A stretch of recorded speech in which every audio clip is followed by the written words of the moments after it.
And so this morning, as we continue in Joshua, I just kind of want to start off with a question for you, particularly to those of you that are parents. Those who are not parents, you can kind of, I think it's not too hard to imagine the answer to the question I'm going to ask. Do you see being brave as an admirable quality that you'd enjoy or want for your child to have? So let me ask it a different way. Do you want to be brave? Like, is being brave a good thing? And is that something that you wish that you were, or that you were more of, that we are brave? You see, I think it's pretty common and I would say normal to desire to be brave. But one of the things that's unique about bravery implies that there's a lack of safety in some sort of situation. I remember, I'll never forget, I was in this leadership kind of class one time, and the speaker said something to the effect of, and I forget the exact quote, but it's kind of stuck with me and sort of rung out in my mind ever since, is that you can't be both brave and safe. You can only be one. If you're safe, you don't have to be brave.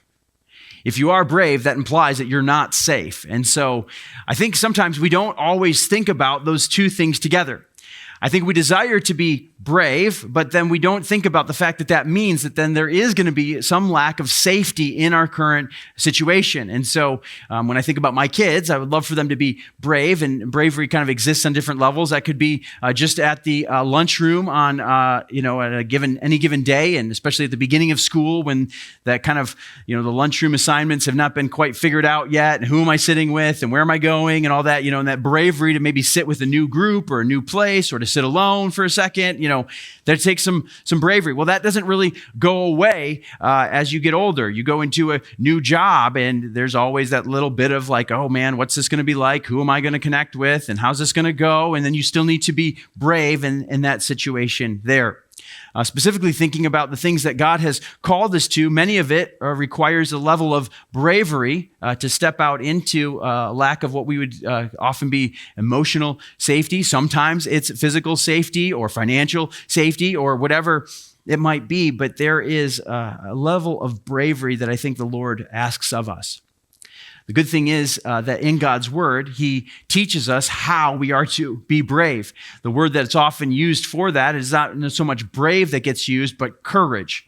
We speak about courage, and I think that there's a lot of overlap with those things. And so this morning, as we continue in deeper faithfulness, the particular topic, the subject that we're going to see in our passage this morning has to do with bravery, being brave. It has to do with courage. And so this morning, we want to seek after deeper courage in our life. And where is the source of that courage? How are we brave in the Lord? Well, in God's kindness and grace towards us, he gives us this great story in the life and then the working through Joshua that we can apply to our life and that we can see this morning. And so we're going to see some things about this this morning.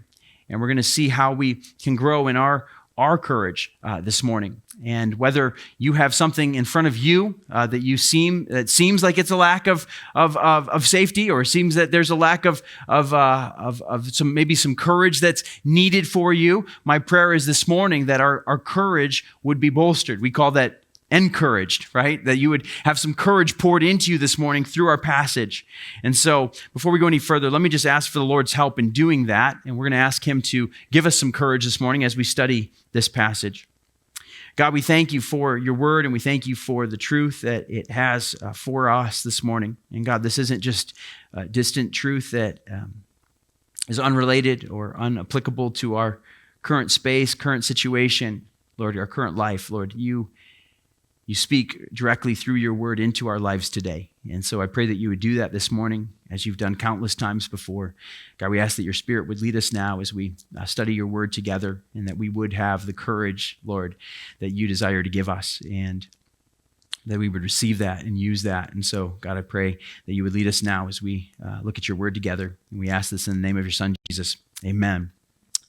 Here's the big idea that's going to stand over our passage this morning that we're going to see played out in the story as we continue on here. And it's this. You can write this down if you're taking notes. It's that God gives courage to unlikely people to accomplish impossible tasks.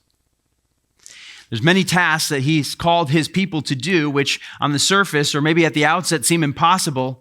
And time after time, again, he uses the most unlikely people that you would ever assume, but he pours some courage into them. He gives them courage, makes them brave to do impossible things. That's what we're going to see this morning in our passage. Why don't we look at it together? Let's get into the text. Let's get into the word together. So in Joshua chapter 2, you can follow along as I read. It says this.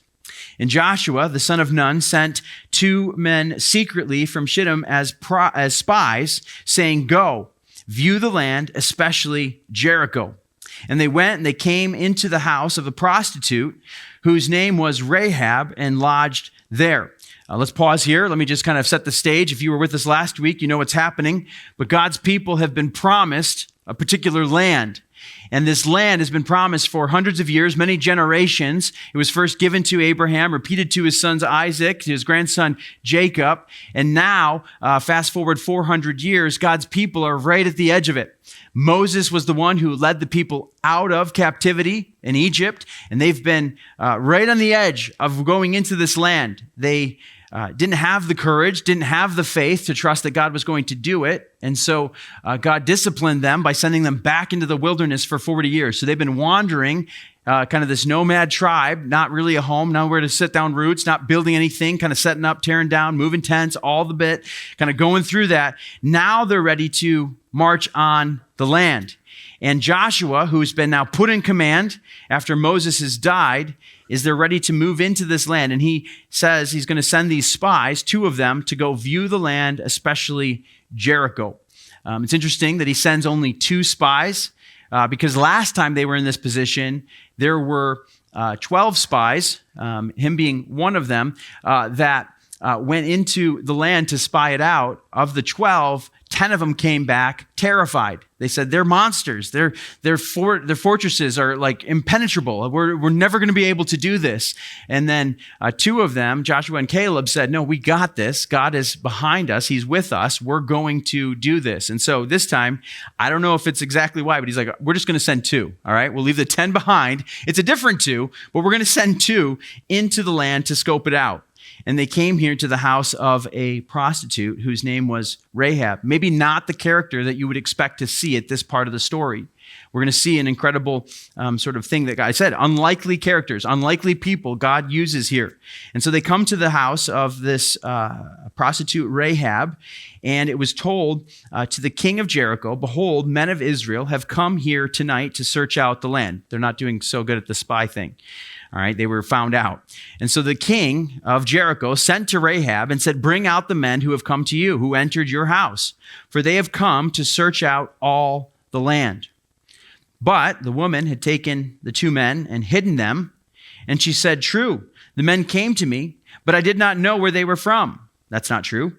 When the gate was about to be closed at dark, the men went out, and I do not know where the men went. Also not true. Pursue them quickly, for you will overtake them. But she had brought them up to the roof, hid them with stalks of flax that she had laid in order on the roof. And so the men pursued after them on the way to the Jordan as far as the fords, and the gate was shut as soon as the pursuers had gone out. So she hides them on the roof. There was some level of, this woman was industrious in several ways. She had these stalks of flax, kind of that would have been used for linen and other materials. It was an important commodity, and she's drying them out on her roof. And so she hides them there among this, and so sends the men out. And so they leave, they're chasing after them, but they're running after a ghost. There's no one there. And so verse 8, it says, before the men lay down, she came up to them on the roof and said to the men, I know that the Lord has given you the land, and that fear of you, listen to this, fear of you has fallen upon us, and that all the inhabitants of the land melt away before you. For we have heard how the Lord dried up the water of the Red Sea before you when you came to Egypt, and what you did to the 2 kings of the Amorites who were beyond the Jordan, to Sihon and Og, whom you devoted to destruction. And as soon as we heard it, our hearts melted, and there was no spirit left in any man because of you. For the Lord your God, he is God in the heavens above and on the earth beneath. what an incredible encouragement. They came here to spy out the land, to get a sense of some of the defenses, maybe find a way in. What are they going to do? And what do they get? Well, they hear this confession of fear, of trepidation, trembling from the people as they are about to march on them and march on this city. And so here's what we see kind of spoken through and seen in this passage already. It's this, kind of three ways that God encourages or gives courage boosters, if you will. The first is this, is that God is already working on your future. I don't know if you think about this, but the Lord goes before us in the things that he's called us to. And so here, these men were sent into the land that they are about to take, and what do they find when they get there? But God is already there, and he's already working, right? Like they were coming to, I'm assuming, to kind of put together a plan or figure out what is the best strategy in, and yet when they get there, they find that God has already been there. And it comes through the mouth of this woman, Rahab, this prostitute. Now, if I could, I want to take just a slight detour on the passage. I don't want to get too bogged down here because I don't think it's the main point of the passage. But there's a lot of commentators that get a little worked up about this. And then I've also spent enough time around church people that they get a little bit worked up about this passage. And they're like, what do we do with Rahab and her apparent lie that she tells? Is it okay to lie once in a while? Particularly my kids would love to know that. Is it okay to do I always have to tell the truth? Is that always what happens? Now, when I was when I took math class back in the day, when I had to do that, I was never allowed to just show the answer. I always had to show my work and how I got to the answer.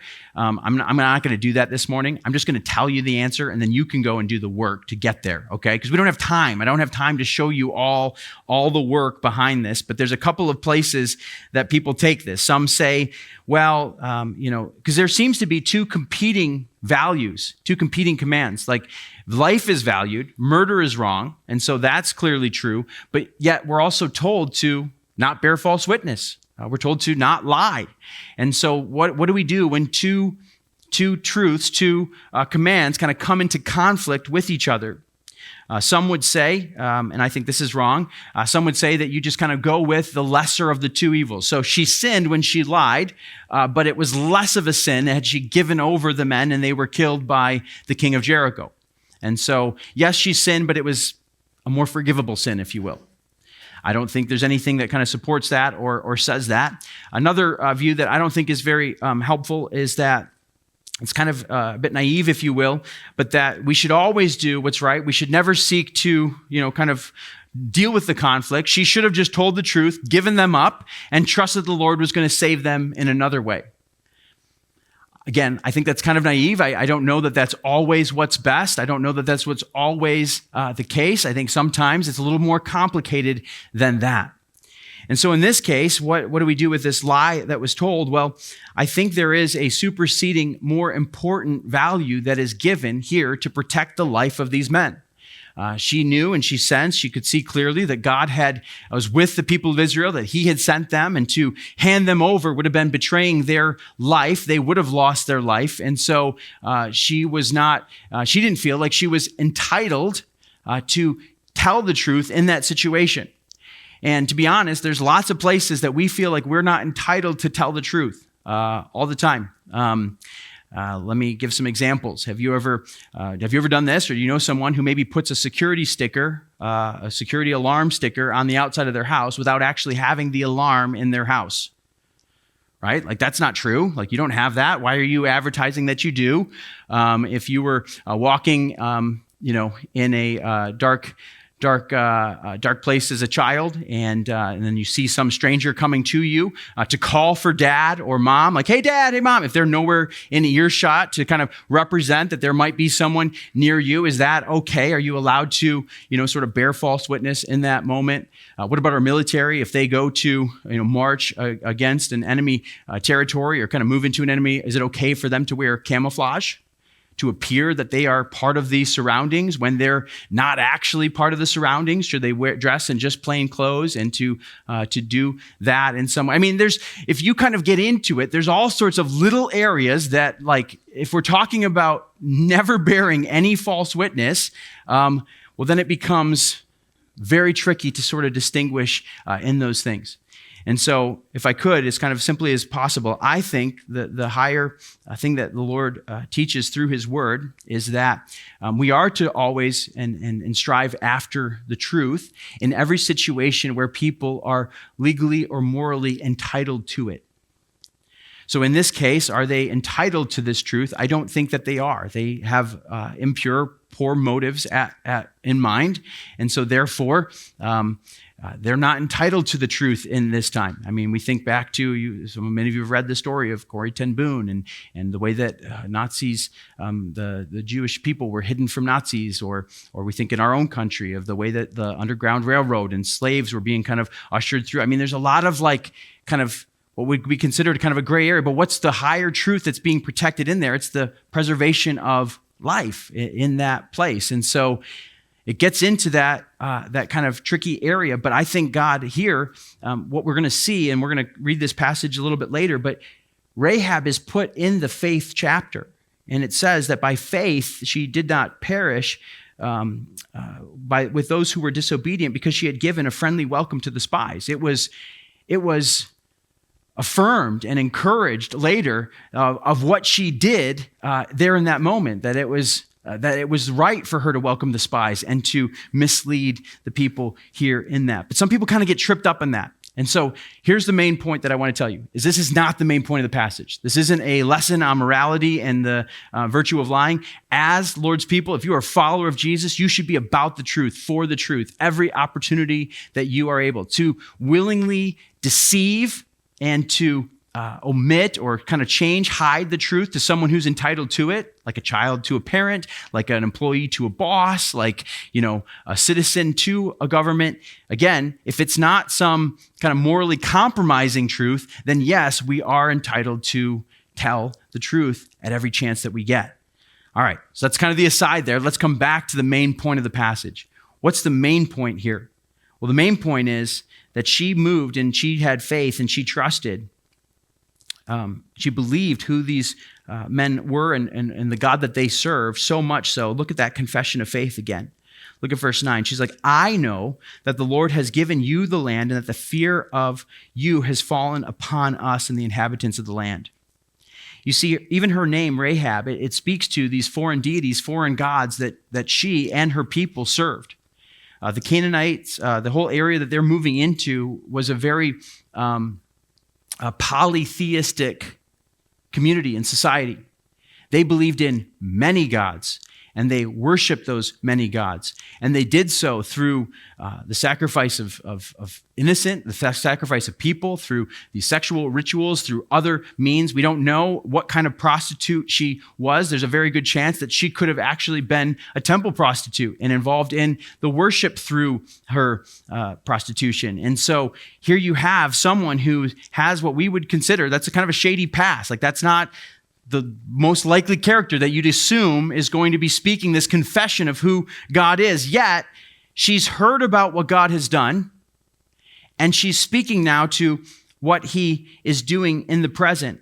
And notice what she says. She says, we have heard how the Lord dried up the water of the Red Sea before you when you came out of Egypt. Can we just remind our timeline of when this happened?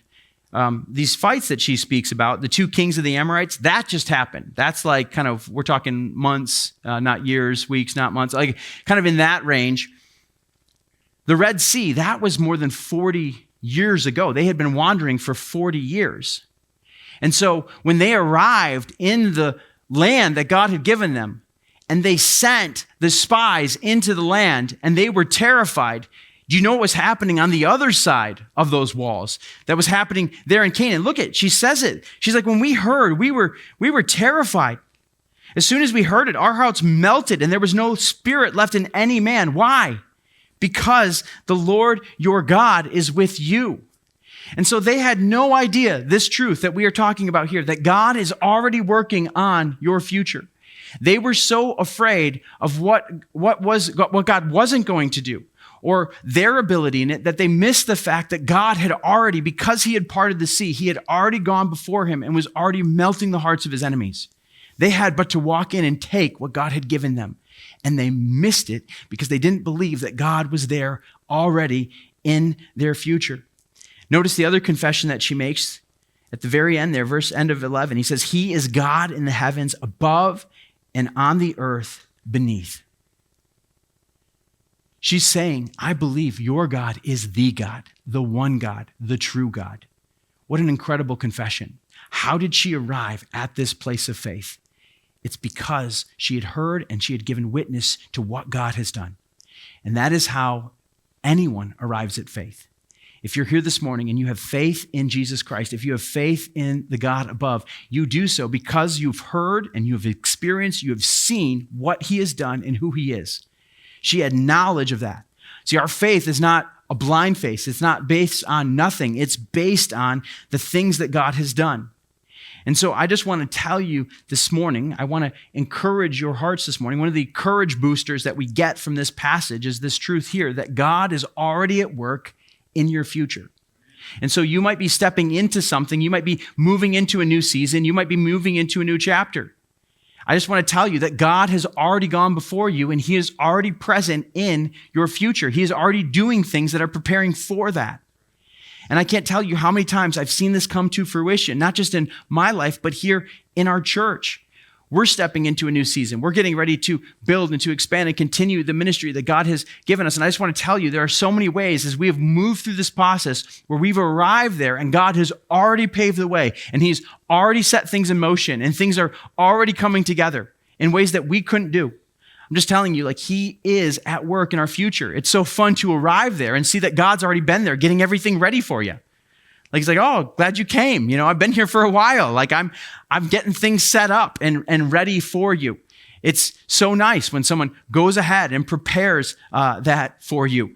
I remember, one time we were, or actually over the summer, one of our trips that we did, I went ahead of the family. I spent a few days at this cabin that we were hanging out at ahead of them. And so by the time they got there, like, I had done grocery shopping. I had like prepped some food. I had like hammocks on the trees and the fire going, and they sort of pulled in, and it was like, I was already there. Like, they're like, this is great. Like, we should send you on ahead. We don't have to do any of this setup and all this stuff. Sometimes I think we forget that the Lord is already there. Like, he's getting things prepped and ready, and he's doing this, and they receive this instruction of encouragement out of the mouth of Rahab here to see that God is already at work here. Here's the second courage booster that we're going to see. Let's look at our passage together. Let's go back. Beginning in verse 8, again, this confession, I know that the Lord has given you into the land and that the fear has fallen upon us and that all the inhabitants melt away before us, that you have heard and the Lord has dried up the water of the Red Sea. Okay, we read all that. Let's skip down to 12. Now then, please swear to me by the Lord that I have dealt kindly with you, and you also will deal kindly with my father's house, and give me a sure sign that you will save alive my father and mother, my brothers and sisters, and all who belong to them, and deliver our lives from death. And the men said to her, our life is yours, even to death. If you do not tell this business of ours, then when the Lord gives us the land, we will deal kindly and faithfully with you. And here's the encouragement that we see here, is that God has the power to redeem your past. Again, who would have thought that Rahab, the prostitute, would be the one who is getting this news and this victory, this promise of victory, of salvation, as the people march on the city? You see, I think I'll show a map next week so you can kind of get a sense of the bearing, but they're coming from the east, moving towards the west. The Jordan River stands as a bit of a border to this whole land that they're ready to inherit and kind of move into. And so Jericho, well, close to the Jordan, is not exactly the most important or most prominent city. It's not like if Jericho falls, all the rest come. I mean, they have plenty of hard battles ahead. So the question is kind of asked, like, well, why did they have to go to Jericho? And I think that they had to go to Jericho in the same way that Jesus had to go to Samaria. Do you remember that passage in John 4? If you don't know the Gospel of John, in John chapter 4, it says that he had to go to Samaria, which doesn't make sense because there's plenty of other routes that he could have taken. But I think when it says that he had to go to Samaria, it's because he had an appointment with the Samaritan woman at the well that needed to hear the hope of salvation that he had to deliver. I think in the same way that the people of God had to go to Jericho, that these spies had to go and spy out the land. Why? So that Rahab could receive this message of salvation, a promise for her future and a redemption from her past. Like that is what I think is going on here. And so I love this, and I don't want us to miss this, that God cares about the individual. I think sometimes we think that God's the God of the world. We already sang that this morning. For God so loved the world. Great. I'm so glad he loves the world. My question is, does he love me? Right? Like, does he love me? And what God's word unequivocally says is, yes, he does. He loves you. When he loves the world, he loves you. And so he loved Rahab so much that he sent these spies and that she had an opportunity to express her faith and to be saved, not just her, but her household. And her past was redeemed. When I say redeemed, you need to know that it was redeemed. The most unlikely person that you would ever expect, God worked. I mean, she was a prostitute in every sense of the word. I don't think we need to unpack that more. I mean, she worked in the business and she was doing that. When it says house, we're not totally sure what that is. There's a good chance that this is sort of an inn/brothel, like that this was kind of her place of business and employment. Like that's where they went into. And not that they were using the services, but that's a good place to sort of hide out because there's a lot of in and out and people kind of coming and going. And so that's where they chose to hide. But you know that Rahab, she shows up 3 more times in the New Testament. Let me show you them if you're not aware. I already read one of them, Hebrews 11, but it says this, Hebrews 11:31. She finds her, well, we call this the Hall of Faith. Like this is the faith chapter.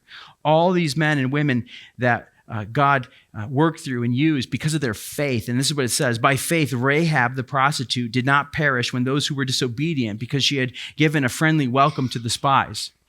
Like she's there among some pretty big hitters, some other big names, and yet Rahab the prostitute, her faith is what we're seeing here. And God redeems her past through her faith. The second one, James 2:25, in the same way, was not also Rahab the prostitute justified by her works when she received the messengers and sent them out by another way? You see, she believed, she had faith in God, but it wasn't just a faith, it was a faith that works. And that's what our faith is. Our faith is not just something that's internal, but it works its way out in the external. So if I believe this about God, then I live in light of that truth.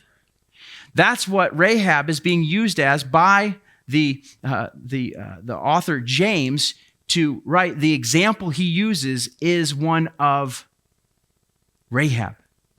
The other person that is referenced there, I believe, is Abraham. So you have Abraham and you have Rahab, the only 2 Old Testament characters that James referenced. I mean, she's on a pretty elite list there in that way. Furthermore, we see her again, and this is completely unexpected, but in Matthew chapter 1, verse 5. What's Matthew chapter 1? Well, if you know the Gospel of Matthew, it's the genealogy of Jesus Christ. It's how he descended and all his descendants. And where did Jesus come from? Well, notice what it says here. And Salmon, the father of Boaz, by who? Rahab. Boaz, the father of Obed, by Ruth, and Obed, the father of Jesse, who's Jesse's son, that's King David, and then down to Jesus. She was Jesus's great-great-great-great-grandma, okay? And so you want to talk about God using an unlikely person, pouring courage into them, and then redeeming their past and using them, and she's on the bloodline of Jesus. She gets adopted into the Israelite people. And so in this point, she's not just like doing it to save her skin. She truly believes her faith has been put in the God of the Israelites, and everything about her changes. What she's doing in this moment is she is renouncing her previous faith. And she is saying, I believe there is no other God above your God. He is the God above heaven, beneath, here on this place. And her past is being redeemed in this to the point that she is the great-great-grandma of Jesus. uses her in an incredible way. I just want to tell you this morning that there is no one who is outside of the power of God's saving grace and his ability to work. You would have never thought that Rahab would have ended up in this place, that God could use her in this way. And I just want to tell you, he does that all the time. He does that through individuals. He cares about the individual. He doesn't just care about the city, he cares about the person. And so I want to speak very directly. He doesn't just care about those around you, he cares about you. God sees you. He's working in you. He has a plan for you. He loves you. He's already gone ahead to your future, and he can redeem and make new your past. There is nothing that you have done that extends beyond the grace of God. That there is forgiveness, there is freedom in the power of Christ Jesus through the blood of the Lamb that was sacrificed. That is the hope that we see here in the life of Rahab. See, whenever we come across a passage like this, it's like, why is this here? Why do we have this little aside? Why do we have two spies going into Jericho talking about this prostitute? I think it's so that we get to see the heart of God at work in the Old Testament here in the middle of all this. It's an incredible window, a incredible picture into who our God is. Why is God telling us this? Why is God telling the people this? He's pouring courage into them, right? He's saying, hey, I'm with you in your future, and I can redeem and deal with your past. And I have something that I want to do here in your present. Let's see what this is. Look at verse 15, the rest of the story. And so she let them down by a rope through the window, for her house was built into the city wall. And she lived there in the wall. And she said to them, go into the hills, or the pursuers will encounter you, and hide there 3 days until the pursuers have returned. And so notice that she sent them in the other direction. She said, so the men pursued after them on the way to the Jordan as far as the fords. So the Jordan is to the east. The hills are there to the west. Now, I had the opportunity several years ago to go to Jericho. Even if you go to Israel, you don't always get to go to Jericho because it's in a little bit of a little spicier sort of part of the land. And so that's not always the opportunity that you have. But I had an opportunity to stand there, and some people have asked me, well, how is Jericho? There wasn't a lot there. We're going to get to that here soon. The walls came down, and so there's not a ton to see there. There's not much preserved, but what was fascinating to me was the geography. When you stand there and you read this passage, you can see it come to life because you can stand there at the hill where Jericho was, and you can look off into the east, and you can see the River Jordan there on the edge of the horizon, not even that far away. And then you can look there to the west, and there's these hills, and you can see that would have been a great spot to hide. And so she sends them off on this way. So sent the pursuers to the Jordan, sends the spies to the hills, says hide there 3 days, then you can come back or go on your way, go back to your people, to the army. And then the men said to her, we will be guiltless with respect of this oath to yours that you have made us swear. Behold, when we come into the land, you shall tie this scarlet cord in the window through which you let us down. And you shall gather into your house your father and mother and your brothers and all your father's household. Then if anyone goes out of the doors in your house into the street, his blood shall be on his own head. Like if he stays in the house, if they stay in the house, they're going to be safe. And we shall be guiltless. But if a hand is laid on anyone who is with you in the house, his blood shall be on our head. But if you tell this business of ours, then we shall be guiltless with respect to your oath that you have made us swear. And she said, according to your words, let it be so. Or so be it. And then she sent them away, and they departed. And she tied the scarlet cord in the window. And they did just what she said. They departed. They went into the hills, remained there 3 days until the pursuers returned. The pursuers searched all along the way, found nothing. And then the two men returned. They came down from the hills, passed over, came to Joshua, the son of Nun, and they told him that all that had happened. And they said to Joshua, truly the Lord has given all the land into our hands. Also the inhabitants of the land melt away because of us. See what I said? I said that, God is with you there in your future. He's already gone ahead. That was the report that came back to Joshua. They're like, you wouldn't believe this. God's already given us this land. So he's already working on your future. He has the power to redeem your past. I don't want us to miss this. I think God can work through you in the present. This is the third courage builder that we see here. Notice Rahab and her response. Why do we have all these details here? Well, I think Rahab understands the faith that she has in God. And she understands that faith is a saving faith. It's one that's going to literally preserve her life. And she uses the opportunity and she says, listen, I don't want this to just be for me. I want my family to experience this same protection and the same salvation. And so what does she do? She says, will you deal kindly with my father's house? And she starts this whole list. And they had to have been like starting to write it down. Okay, so who are we talking here? My father, my mother, got it. And he says, my brothers and sisters, okay, got it. How many of those do you have? They're writing down. And then it says, and then all who belong to them. And so we're like, now we've got cousins and nephews and nieces, like in that, like, there's a whole family that's being kind of taught about here. But what happens is they say, listen, anyone who gathers here in this house is going to be safe. They will be protected. And it's your faith that is working. God's going to use your faith to preserve their life. He's using you here in this present. Now, I don't want to make too big of a deal of this because I don't, we don't really have another passage that speaks to this, but I think it's just so interesting that the color of the cord gets mentioned. Why is it that the cord is mentioned as being scarlet? I can't help but think that fresh on the spies' minds, again, they would have all been children. They would have all been young men, young women back in Egypt when Passover happened. But what happened at Passover? We talked about it last week. Passover was when the spirit of death was moving through the land of Egypt there, and all the firstborn were killed. But anyone who had the blood of the lamb painted on their doorpost, all of the Jewish people they took the blood of a pure lamb, painted on the doorpost. Anyone who had that blood, the Spirit of the Lord passed over there in that place. And they were protected there being in the home, and death did not come. Here you have the scarlet cord being tied in a window, and it says that anyone who is here in this house, anyone who's here under the protection of this faith of yours is being worked out, is going to be protected. And I just think it's a little bit of a tip. Just, again, I don't want to take it too far or further than I think Scripture intends, but I think it's yet another picture of the way that God's blood, it's the blood of the Lamb, Jesus Christ, covers over and protects those who are covered by it. And this is what we're seeing, this little picture here of this. And anyone who's there in the house is protected.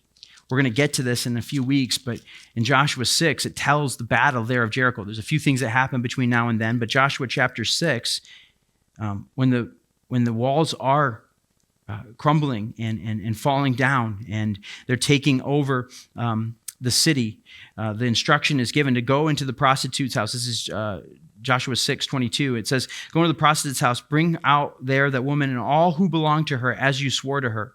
And so the young men who had been spies, they went in, they brought out Rahab and her father and her mother and her brothers and all who belonged to her. And they brought her relatives and put them outside the camp of Israel. And it says, but Rahab the prostitute and her father's household, all who belonged to her, Joshua saved alive.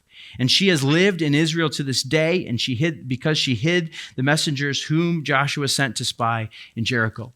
And as we know from Matthew, she became part of that. I mean, she married a leader there, Salmon, there, and became part of the bloodline of Jesus. And so she is part of this city and kind of getting her and her family are adopted into Israel. What an amazing picture of the protection there. I just want us to recognize and see this here, is that I believe God is already working on your future, and he has the power to redeem your past. Don't miss what he's doing and using you for in your present right now.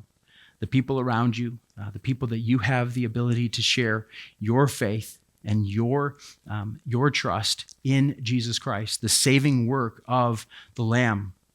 That is this amazing picture that we have in Rahab. She didn't miss the opportunity to save those around her, and she was granted and given that ability there. And just to be clear, like, you can't save anyone. Your faith will not save your family, okay?